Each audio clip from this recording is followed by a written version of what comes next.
Bonjour, merveilleux moment que celui qui voit naître un nouveau bébé, une nouvelle machine.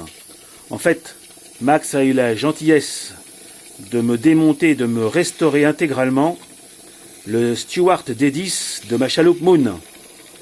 Nous sommes en train d'en tester le fonctionnement. Nous avons une chaudière verticale dont la pression de service est actuellement à 2 bars. Le régulateur fait son office.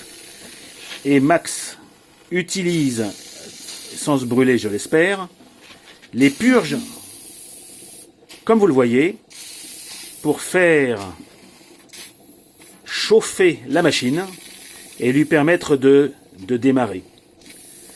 Je vais vous montrer, si tu le veux bien Max, je te laisse terminer, je vais prendre en même temps les pistons actuels. Pourquoi nous n'avions pas de pression du tout?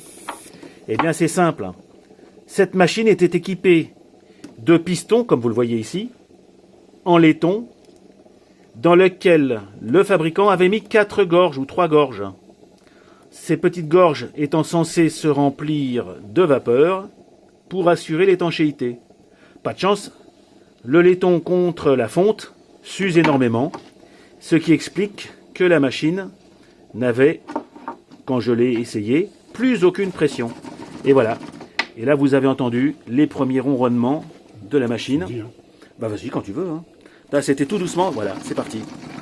Alors le moteur est tout neuf, tout raide. Il n'a pas de coulisse de Stephenson, mais c'est pas grave.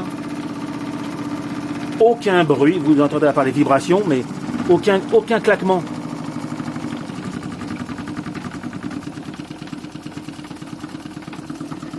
Nous pouvons constater que le fonctionnement est très très doux. Alors là, nous n'avons pas de vanne de registre. Max utilise la vanne sur sa chaudière. Et nous sommes tranquillement à 2 bars au régulateur. Régulateur Max, hein, je ne vous le cache pas.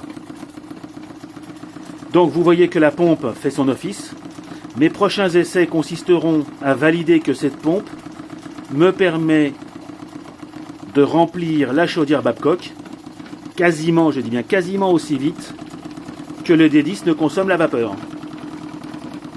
J'espère pouvoir ainsi avoir de l'autonomie parce qu'avec un demi-litre d'eau dans la chaudière, je ne vais pas aller loin. Le D10, 20 cm3, je vous le rappelle. Donc je vous laisse admirer. Alors vous remarquerez les détails puisque c'est ça l'intérêt. Max m'a fait des... Alors bien sûr, toute la partie étanchéité a été revue, mais en prime, j'ai des... les petits bouchons ici pour pouvoir injecter de l'huile. Les graisseurs ont été mis partout. Sur la pompe et sur les paliers. J'en ai enlevé un pour pouvoir les vérifier, mais... Et la pompe, bien sûr, comme vous le voyez ici, admission par en dessous. Échappement par ici, que je pourrais tester dans la chaloupe.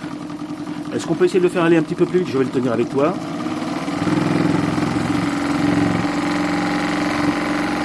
Je peux vous dire qu'il dépote. Alors, je vais voir si je peux l'arrêter un peu. Bon. Oh la vache. Je le soulève. Regarde, je le soulève. Non, et je l'arrête pas. Hein.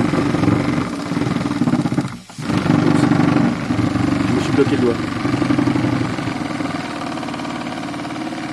Qu'est-ce qu'il est beau. Donc encore une fois, Max, tu t'es surpassé.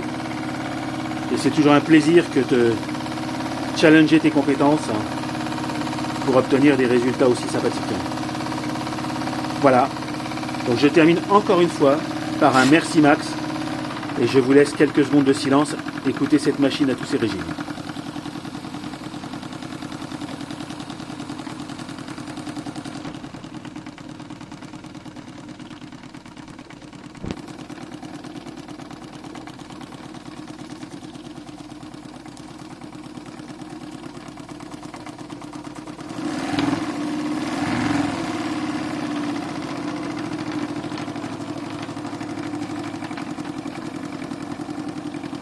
Rien à dire.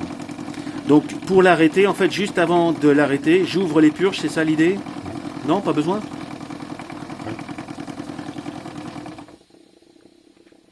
Et bien sûr il redémarre si jamais je veux le... Parce qu'il est calé à 90 degrés, il n'y a aucun souci, on est d'accord. On n'a même pas besoin de vouloir beaucoup. Ah mais il doit tourner sur un filet d'air maintenant, enfin sur un filet de vapeur. Oh, il n'y a rien. Il est propre.